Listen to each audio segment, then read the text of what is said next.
Place à un œil sur les médias, l'actualité vue par le prisme d'Internet et des réseaux sociaux. Avec ce soir Florent Redeau. Bonsoir Florent. Bonsoir Damien. Vous débutez par le changement de stratégie d'Emmanuel Macron en termes de communication. Et c'est un virage à 180 degrés qu'a annoncé le président français. Il va mettre fin à son silence médiatique. Il l'a dit, il compte désormais s'adresser 1 à 2 fois par mois aux Français, nous dit Libération. Un changement de stratégie média, Damien, qu'il a justifié en off à 3 journalistes présents lors de cette tournée en Europe de l'Est. Il leur a confié, je cite, ne pas apprécier les conférences de presse solennelles à l'Elysée, trop formatées ou trop décousues selon lui. Emmanuel Macron qui a également fait savoir qu'il accordera des interviews ponctuelles à la télévision, à la presse écrite, mais surtout en radio. Selon le président, c'est un moyen de toucher un public large et populaire. Voilà, certains s'interrogent sur sa stratégie qui pourrait ressembler à celle de Pierre Mendès France, l'un des modèles du président français. Le LAB, le site politique d'Europe 1, Damien, c'est lui penché sur ce que pensait Emmanuel Macron du off avant de devenir président. Vous allez voir une petite séquence où il est invité dans l'émission politique. Je vous laisse découvrir cette séquence.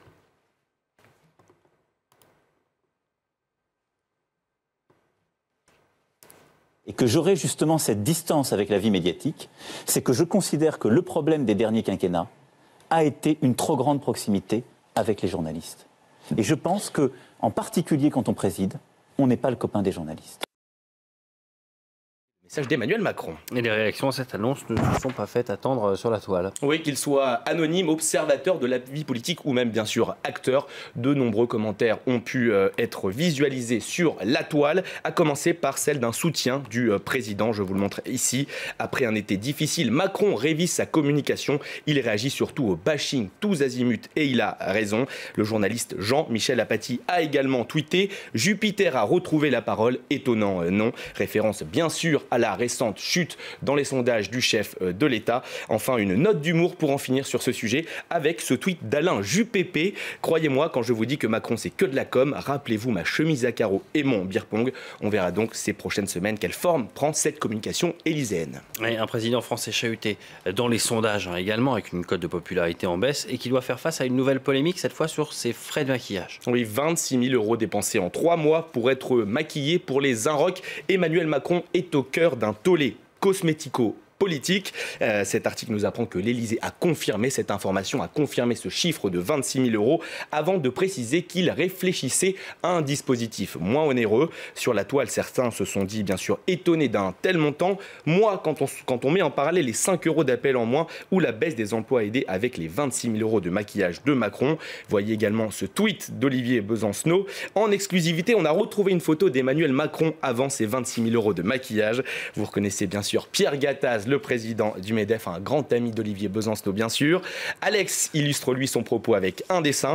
On y voit François Hollande dire à son successeur à l'Elysée « Ça, plus les teintures à venir, ça va douiller, pardonnez-moi. Alors si elles durent jusqu'à la fin de ce quinquennat, ces prestations pourraient s'élever à 520 000 €. C'est ce qu'a calculé cet internaute qui estimait bien que la colère monte.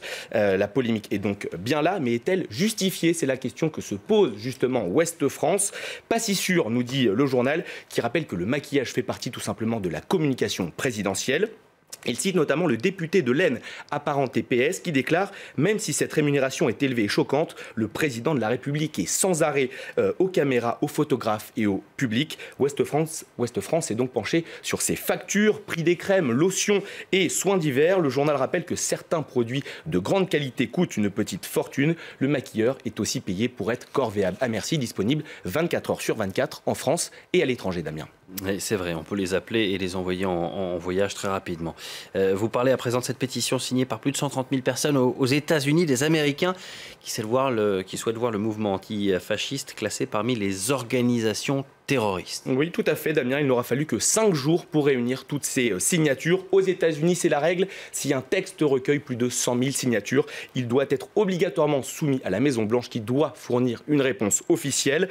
La question est la suivante. Le mouvement antifasciste américain utilise-t-il la violence et l'intimidation à des fins politiques? Le document prend notamment exemple sur le groupe État islamique. Vous avez bien entendu, pour l'auteur de la pétition, en tout cas, c'est clair, les antifascistes sont à l'origine d'actions violentes dans de nombreuses villes américaines. Avant de poursuivre, ils ont incité au meurtre de plusieurs policiers aux États-Unis. Ce sont des terroristes nationaux de gauche, une initiative qui a néanmoins peu de chances d'aboutir, l'administration Trump n'ayant pas donné suite aux précédentes pétitions d'amis. Il faudrait voir s'il n'y a pas une pétition pour classer les mouvements fascistes dans les groupes terroristes. Merci beaucoup pour Je vous en prie, Damien. un œil sur les médias. Florent Redeau. Place